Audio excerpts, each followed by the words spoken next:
This is Klauth, one of the oldest, biggest, and most powerful dragons from the Forgotten Realms, and using pixel math to measure how tall he is, we can observe that Klauth is, in fact, a very big boy. So when I saw this, I thought, wouldn't it be funny to use Klauth as a dungeon? This mountain-sized dragon is sick, and the player characters have to go inside of his blood vessels to try and heal him. You know, kind of like the D&D version of Osmosis Jones, Once Upon a Time Live, or Cells at Work. Well, you can thank Ginny D and Pointy Hat, because they just gave me an excuse to turn this stupid idea into a video by organizing Dragon Week, an event where tabletop RPG YouTubers are invited to make videos about dragons.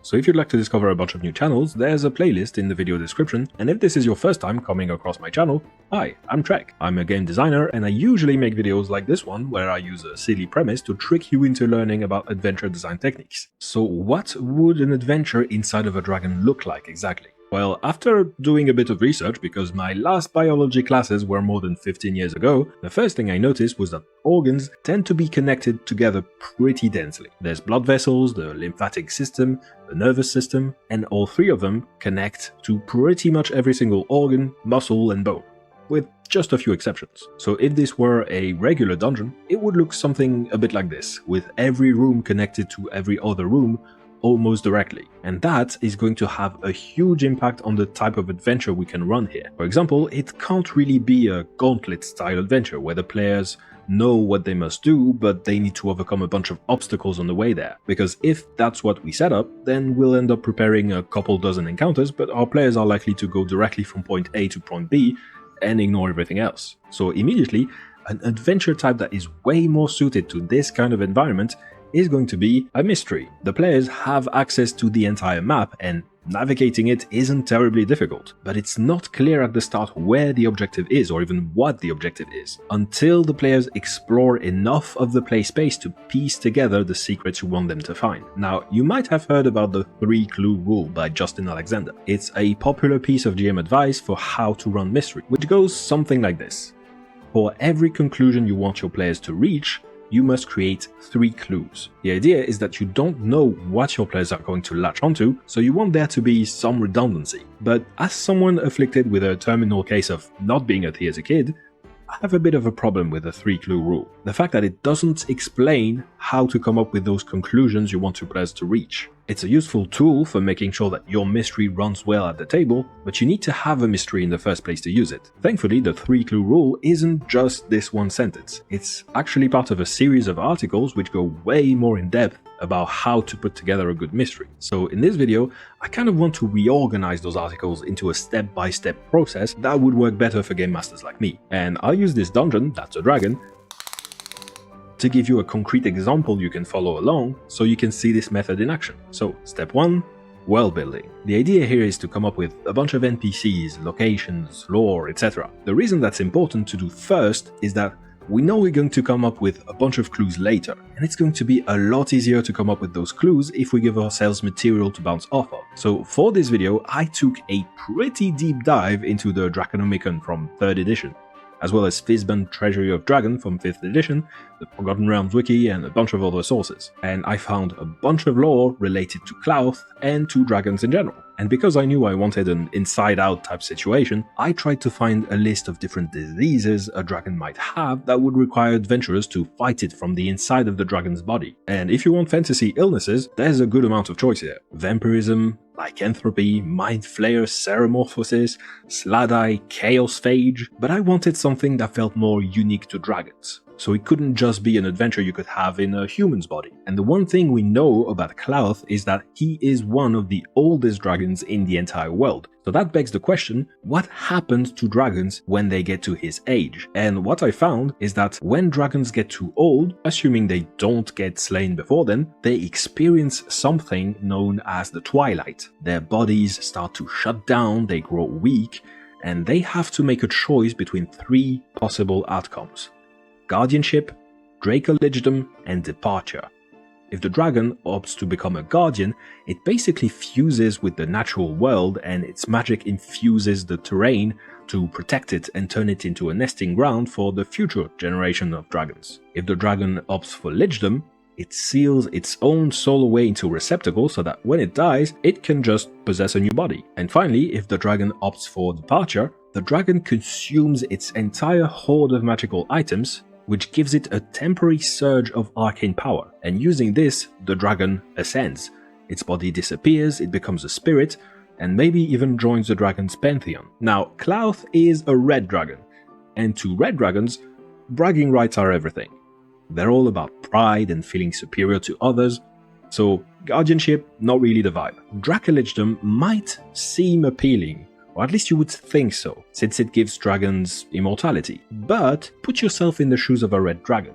What would look better on your CV? To use cheap magic tricks to make it so whenever you're defeated in battle, you can hide, bide your time and survive, or option 2, being so strong that you just never lose a single fight to begin with. So for red dragons, resorting to lichdom is seen as a sign of weakness and cowardice. And in the lore, we actually do see that Clouth has refused to work with the Cult of the Dragon, a faction who worships Dracoliches and whose goal is to help turn as many dragons into them as possible. So very clearly, Clouth is the kind of dragon who would try to perform the ritual of departure. And because the dragon is infused with so much magic right now, it also gives us an excuse to do that thing we said we'd do, where we anthropomorphize the cells within the dragon's body. And this is great because, remember, at this stage, our goal is to give ourselves as many toys to play with as possible. So by introducing this idea, we're giving ourselves room to have NPCs within the dragon. Make it less like a slimy, dark dungeon and more like a weird gonzo dungeon with a civilization inside of it. Less Jabu Jabu's belly,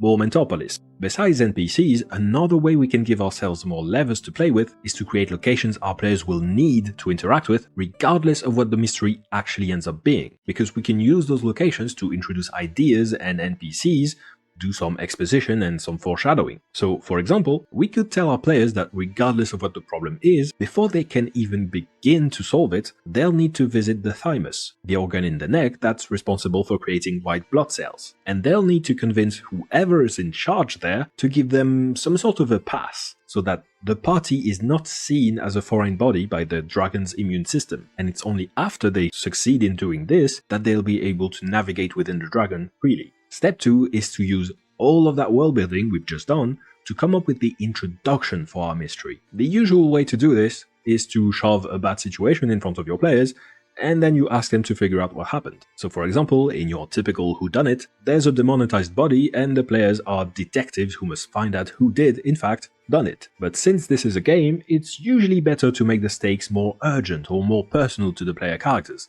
and give them reasons to want to answer that central question and engage with the mystery. So in our example, maybe the players are accused of having done it. So the reason they want to solve the case is that if they don't, they'll be sent to prison. So we know that Clouth is attempting the ritual of departure. What would happen if it went wrong?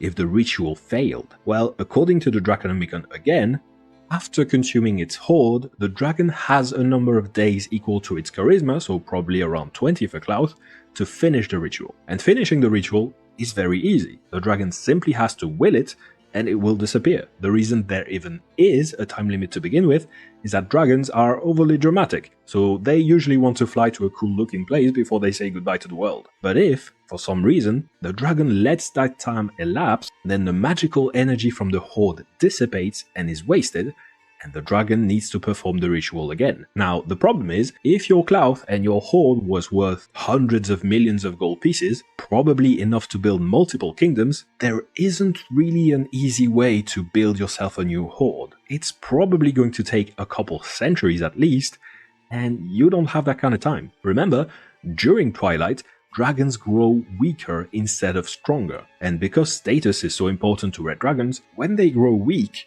younger red dragons would see that as an opportunity to attack and gain status by being the one who finally fell the invincible Clouth. So with this in mind, here is how the adventure starts. Clouth performed the ritual of departure, but it didn't work and he doesn't know why. So he shows up in Neverwinter one morning and he goes, "Hey guys, I have a bit of a problem, and because I'm a red dragon, I'm going to make it your problem. Because you see, I might be dying, but I still have just enough energy to destroy your entire civilization before I croak. So you're going to solve my problem, and this is of course a non-negotiable. And as thanks, maybe I'll spare you. Agreed? Of course, that's exactly what I thought. So now, Neverwinter chooses a plucky group of adventurers and sends them on a mission inside of the Great Worm. Their job, to find out why Cloud cannot finish the ritual and solve the problem before it gets worse for everyone involved. By the way, did you notice all of the music you've been hearing today has been from today's sponsor, Opus, from the same folks who've made dScryb. Opus is a web app where you can play ambient sounds, background musics, and one-off sound effects for all kinds of games and settings, like sailing around on a ship during a storm, or a 1920s city with a dark secret, or even an alien planet with an acid atmosphere. There's even a community of users who create playlists, so that if you're running a popular adventure like Curse of Strahd for example, you'll be able to import their collection where they will already have picked sounds for every single location in that adventure. It's all super easy to use, everything is done in 1 or 2 clicks.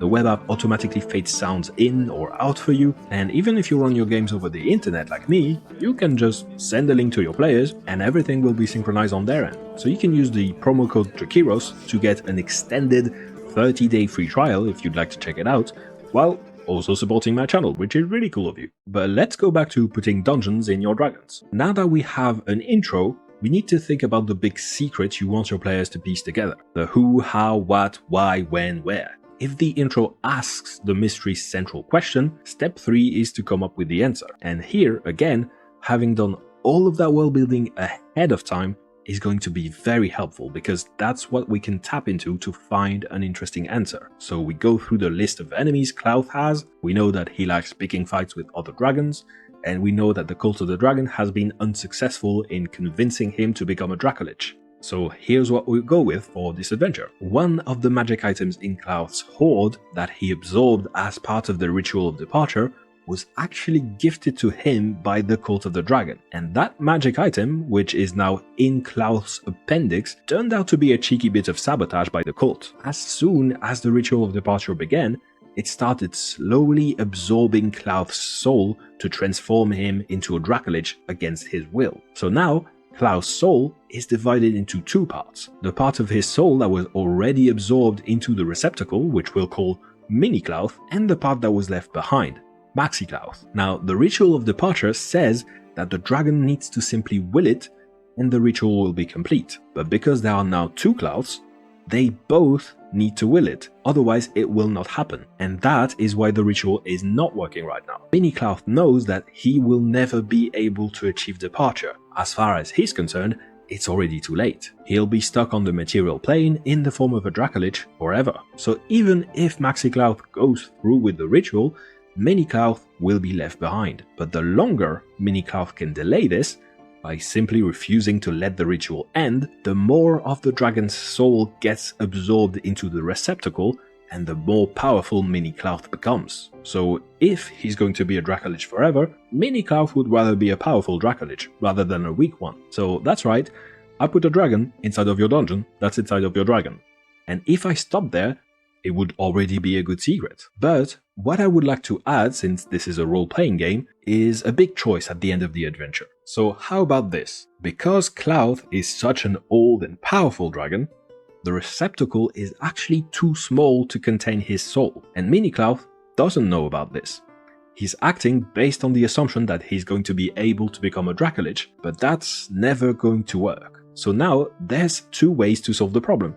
Either you fight Mini Cloud and destroy the receptacle, or you prove to him that his plan is not going to work and probably do some kind of a scale challenge to calm him down, because he's not exactly the kind of dragon person to easily take no for an answer. Step 4. Splitting the secret. You'll notice this secret is actually pretty straightforward. We picked one faction whose goal clashed with the dragons, and we made them the culprits. We knew of one way the ritual could fail, and that's exactly how it ended up failing. I'm not exactly doing rocket science here. I'm just picking up the puzzle pieces we've already laid out and putting them together in a way that makes sense to me. But because we have so much lore to bounce off of, the secret doesn't feel simple from a player's perspective. It took me almost a minute and a half just to explain it, so imagine how long it will take for your players to figure it out. So now, we need to slice that cake to make it easier to eat. We divide that one big secret into a bunch of smaller ones. The idea being, each of those smaller secrets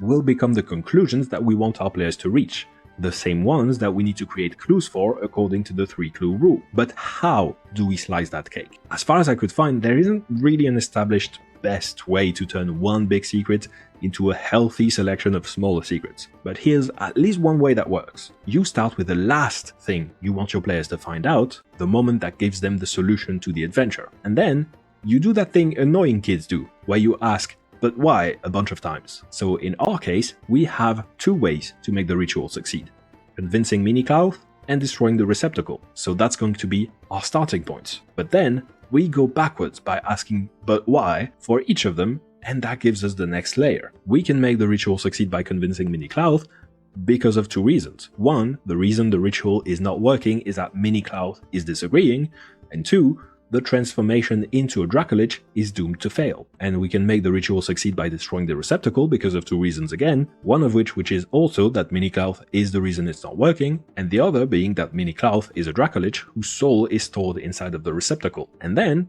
we keep going. You just continue asking why and why and why, and each time that gives you one small part of the puzzle. But when do you stop? Because yeah, just like those annoying kids, you could continue asking why forever. So what I like doing at this stage is applying a color to each of those nodes on this little graph. If a revelation is explained completely by the whys that are pointing to it, I make it green, and that means that revelation is not going to need clues. By the time the players have made the realizations this one depends on, they already know everything there is to know to make that next jump in logic. But if a revelation is only partially explained by the whys that are pointing to it, or there's no why pointing to it yet, I make it red. And that means that revelation is going to need a set of 3 clues. And here's the thing, as a rule of thumb, each encounter or each room in your dungeon is probably going to include 1, 2, or 3 clues, which means the amount of red cards you have here is a measure of how much prep you'll have to do later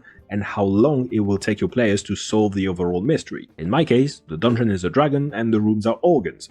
So I know I probably want around 20 rooms worth of content, which if I have 11 red cards like I do here, it's probably enough. And now we have our list of revelations, which means it's finally time for the 3-clue rule to actually kick in. So one thing that could be very useful here, both to make sure that our clues are varied and to prompt your imagination to make it easier to come up with potentially dozens of different clues, is to get yourself a list of the different types of clues you could create. So in a whodunit murder mystery, it could be things like letters, gossip, misplaced objects. But in our dungeon, that's a dragon, the clues are going to look a bit different. In our case, clues could be, for example, an organ malfunctioning in a way that points towards the revelation, or a cell NPC that has done something or is behaving in a way that points towards the revelation, or maybe Cloud reacts to something the players do inside. So for each of our red cards, we need to create 3 clues of 3 different kinds. So for example, let's take this incomplete revelation.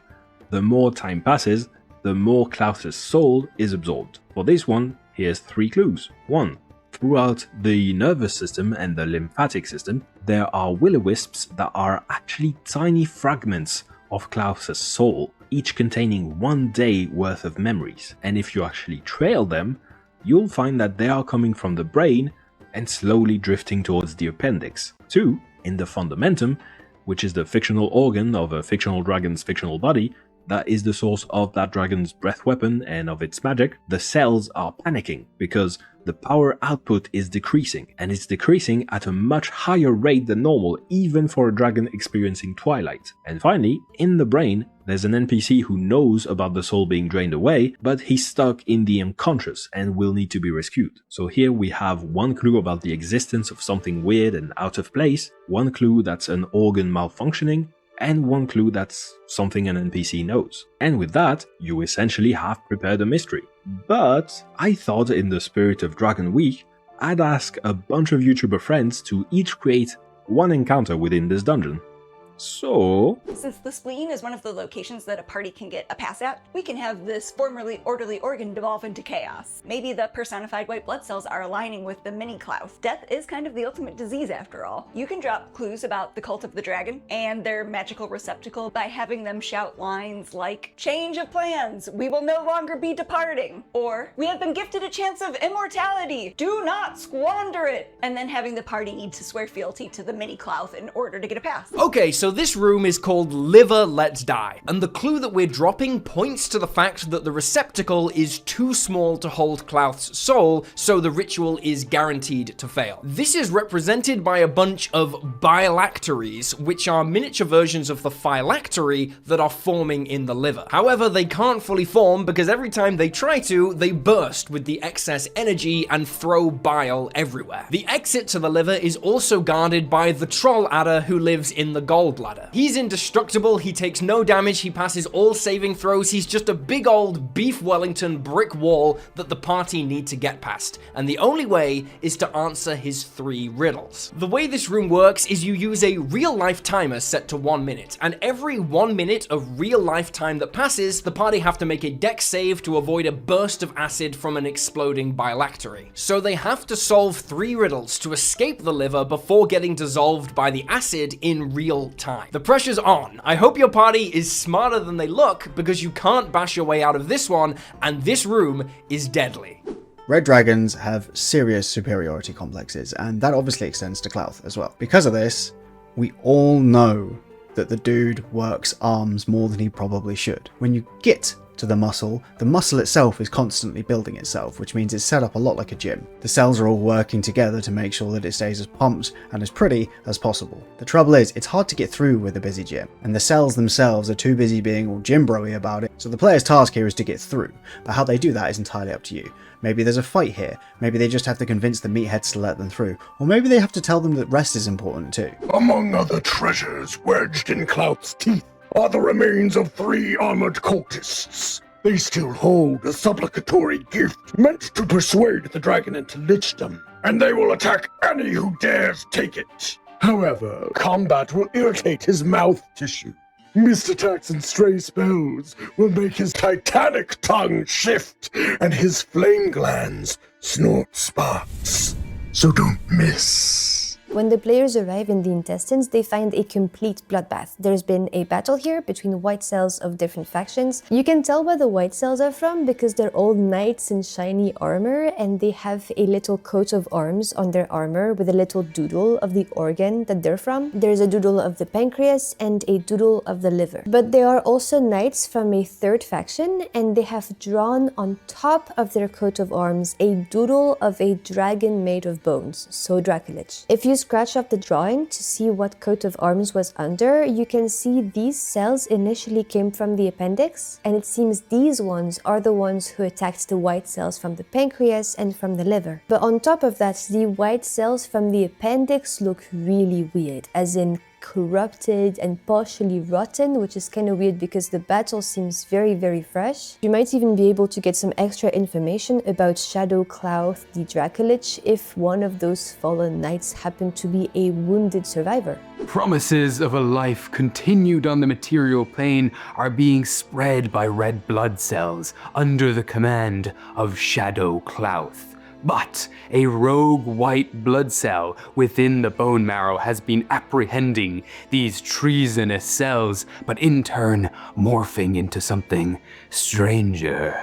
Each eye is a spherical room with a window that lets the light from the outside in. Each gigantic lens in this room shows what a Klaus from another world sees when put up against the window, but the cells do not allow others to manipulate the lens. Strangely, they ignore the shadowy lens only until anyone tries to move it. Klauth's nervous system, his spine, isn't just the hub of connections that lead to his brain. It's a series of portals that the players can spinal tap their way into to get into his brain or any other organ in his body. But guarding it is a siren that has been singing into his nervous system. At the base of his spine is a pocket dimension where the siren forces him to relive defeat at the hands of Shadow Klauth over and over again to prove to the dragon he's been defeated and that he must accept becoming a Dracolich. And here you go, a dungeon inside of a dragon. with a dragon inside of it. But what's cool about this is that the techniques we've talked about today are techniques you can apply to any mystery you want to run. As long as you make that initial realization that you're about to run an adventure in a location where navigation or traversal is not going to be particularly challenging, I think this recipe will prove very useful, like if you're about to run an adventure in a large city, for example. If you end up running this dungeon, make sure you let me know how it goes by joining my Discord server. And of course, special thanks to all of my YouTube members for keeping the lights on around here. You're all legends, and the reason I work so hard is that I am deathly afraid of disappointing you. So thank you all for watching, okay, bye!